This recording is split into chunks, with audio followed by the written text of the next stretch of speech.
अस्सलामुअलैकुम स्टूडेंट्स, उम्मीद है कि आप लोग खैरियत से होंगे। जैसा कि आप लोग जानते हैं कि हुकूमत ने कोविड की वजह से तमाम तालीमी इदारे बंद कर दिए हैं। ऐसे में कैंट पब्लिक स्कूल सिस्टम ने आप लोगों के लिए ऑनलाइन क्लासेस का आगाज़ किया है। तो स्टूडेंट्स, आज आप लोगों का केमिस्ट्री का लेक्चर नंबर 1 है, जिसमें हम लोगों ने चैप्टर नंबर 1 को स्टार्ट करना है। तो स्टूडेंट्स, चैप्टर नंबर 1 का नाम है फंडामेंटल्स ऑफ केमिस्ट्री, जिसमें आज हम लोग इंट्रोडक्शन पढ़ेंगे और केमिस्ट्री की कुछ ब्रांचेस को पढ़ेंगे। स्टूडेंट्स, केमिस्ट्री पढ़ने से पहले हमारे लिए ये जानना ज़रूरी है कि साइंस क्या है। तो आइए सबसे पहले ये पढ़ लेते हैं कि साइंस क्या चीज़ है। Science is a knowledge gain through observation and experimentation. Science एक ऐसा इल्म है जो कि हमें हासिल होता है ऑब्जर्वेशन यानी मुशाहिदे से एंड एक्सपेरिमेंटेशन यानी तजर्बे से।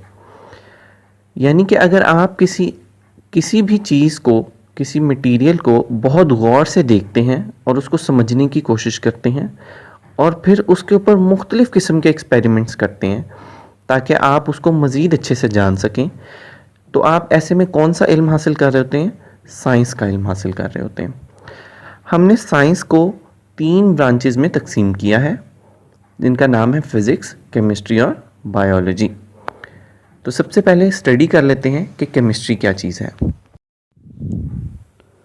पेज नंबर 2 पर सेकेंड लाइन में the branch of science which deals with the composition, structure, properties and reactions of matter is called chemistry.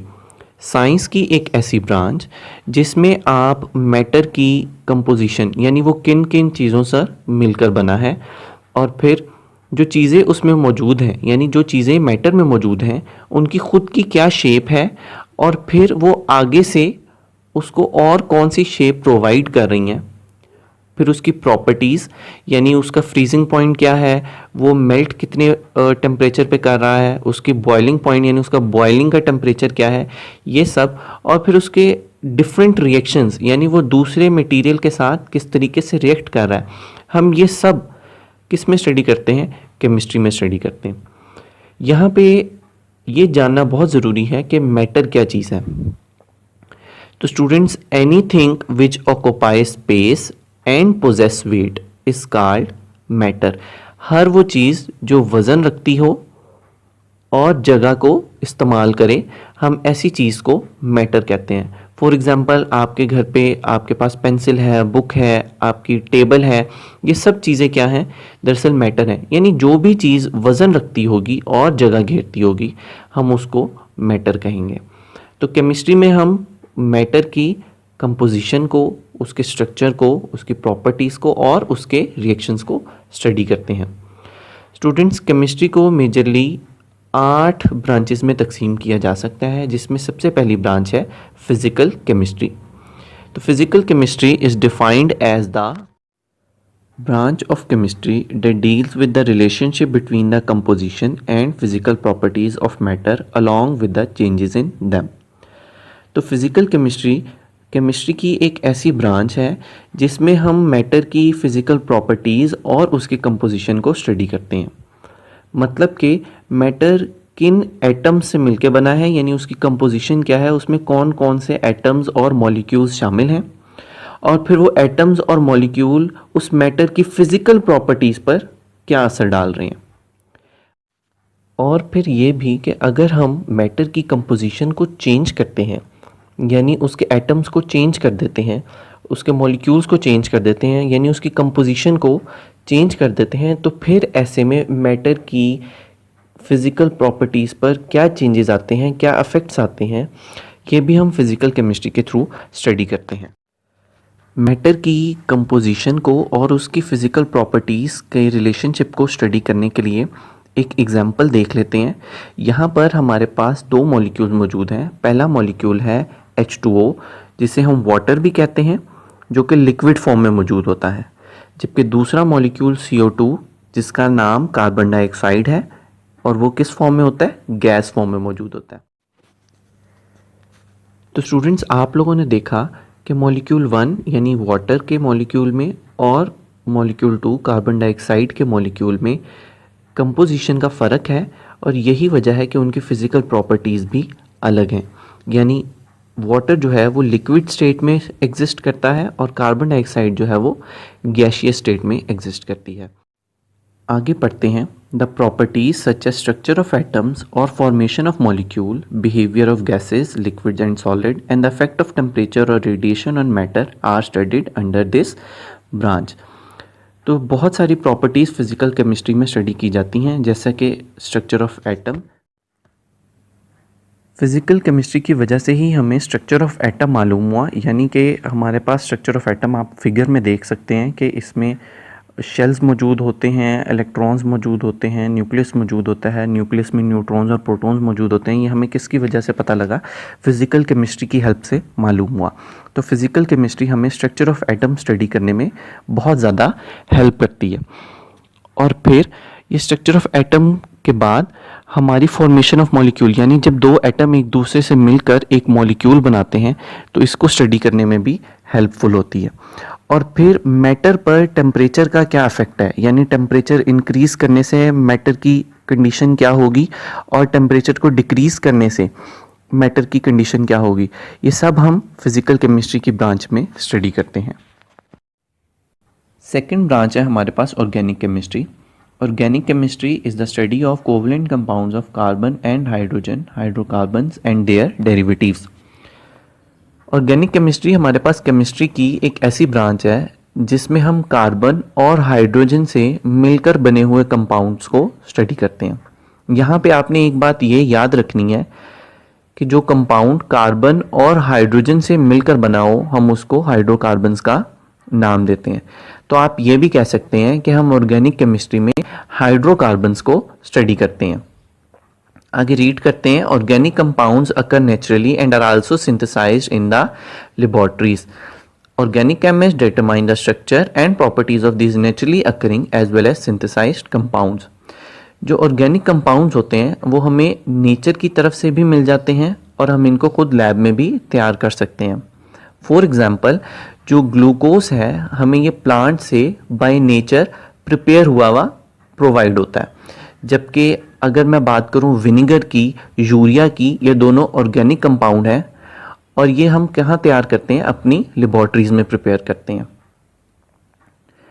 ये जो ऑर्गेनिक केमिस्ट होते हैं ये इन कंपाउंड्स की, ऑर्गेनिक कंपाउंड्स की प्रॉपर्टीज़ को, स्ट्रक्चर को हमें एक्सप्लेन करते हैं और नए से नए ऑर्गेनिक कंपाउंड को डिस्कवर करते हैं। Scope of this branch covers petroleum, petrochemicals and pharmaceutical industry. Scope से मुराद है कि ये ऑर्गेनिक केमिस्ट्री कहाँ कहाँ इस्तेमाल होती है। तो ऑर्गेनिक केमिस्ट्री पेट्रोलियम में, यानी जहाँ हमें पेट्रोलियम से रिलेटेड प्रोडक्ट्स को इस्तेमाल करना है या उन पेट्रोलियम से रिलेटेड प्रोडक्ट्स को हासिल करना है, वहाँ पे हमारी ऑर्गेनिक केमिस्ट्री का इस्तेमाल होगा। बिल्कुल इसी तरह पेट्रोकेमिकल्स, मिसाल के तौर पे फॉसिल फ्यूल्स जैसे कि कोल है और हमारे घर में आने वाली मीथेन गैस है, यहाँ पे भी हम ऑर्गेनिक केमिस्ट्री का इस्तेमाल करते हैं। एंड लास्ट पे फार्मास्यूटिकल इंडस्ट्रीज़, ऐसी इंडस्ट्रीज़ जो दवाइयाँ बनाती हैं हम उनको फार्मास्यूटिकल इंडस्ट्रीज़ कहते हैं। थर्ड ब्रांच है हमारे पास inorganic chemistry. Inorganic chemistry deals with the study of all elements and their compounds except those of compounds of carbon and hydrogen, hydrocarbons and their derivatives. Students, inorganic chemistry हमारे पास chemistry की एक ऐसी branch है जिसमें हम हर element से मिलकर बने हुए कंपाउंड को स्टडी करते हैं सिवाय हाइड्रोकार्बन्स वाले कंपाउंड के। यानी कि इनऑर्गेनिक केमिस्ट्री हाइड्रोकार्बन्स के अलावा सारे कंपाउंड्स को स्टडी करने में इस्तेमाल होती है। It has applications in every aspect of the chemical industry such as glass, cement, ceramics and metallurgy. Inorganic chemistry का इस्तेमाल हर किस्म की केमिकल इंडस्ट्री में होता है, जैसे कि जहाँ पे गिलास तैयार किया जा रहा है यानी शीशा वगैरह तैयार हो रहा है, सीमेंट तैयार किया जा रहा है जो हमारे बिल्डिंग मटेरियल में इस्तेमाल होता है, सेरेमिक्स जो जिससे हमारे बर्तन वगैरह तैयार होते हैं, एंड मेटलर्जी और ऐसी प्रोसेसेस जिससे हम मेटल को एक्सट्रैक्ट करते हैं, यानी इम्प्योर मेटल से प्योर मेटल को हासिल करते हैं। इन सब प्रोसेसेस में हमारी कौन सी केमिस्ट्री इस्तेमाल होती है? इनऑर्गेनिक केमिस्ट्री इस्तेमाल होती है। उम्मीद है स्टूडेंट्स कि आप लोगों को केमिस्ट्री का पहला लेक्चर समझ आ गया होगा। इसको घर पर आप 1 से 2 बार रिवाइज़ कीजिए और इन डेफिनेशंस को जो कि मार्क की गई हैं अपनी बुक पर मार्क करके अच्छे से याद कर लीजिए। अल्लाह आपका हामी व नासिर। थर्ड ब्रांच है हमारे पास inorganic chemistry. Inorganic chemistry deals with the study of all elements and their compounds except those of compounds of carbon and hydrogen, hydrocarbons and their derivatives. Students, inorganic chemistry हमारे पास chemistry की एक ऐसी branch है जिसमें हम हर element से मिलकर बने हुए कंपाउंड को स्टडी करते हैं सिवाय हाइड्रोकार्बन्स वाले कंपाउंड के। यानी कि इनऑर्गेनिक केमिस्ट्री हाइड्रोकार्बन्स के अलावा सारे कंपाउंड्स को स्टडी करने में इस्तेमाल होती है। It has applications in every aspect of the chemical industry such as glass, cement, ceramics and metallurgy.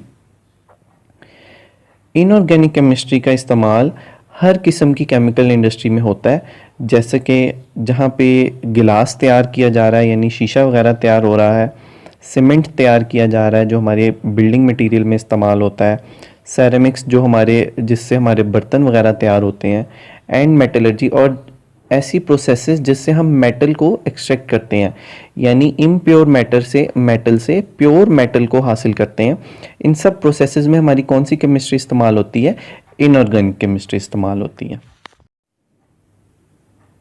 उम्मीद है स्टूडेंट्स कि आप लोगों को केमिस्ट्री का पहला लेक्चर समझ आ गया होगा।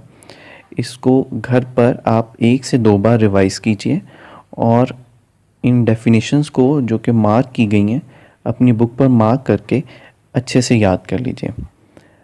अल्लाह आपका हामी व नासिर।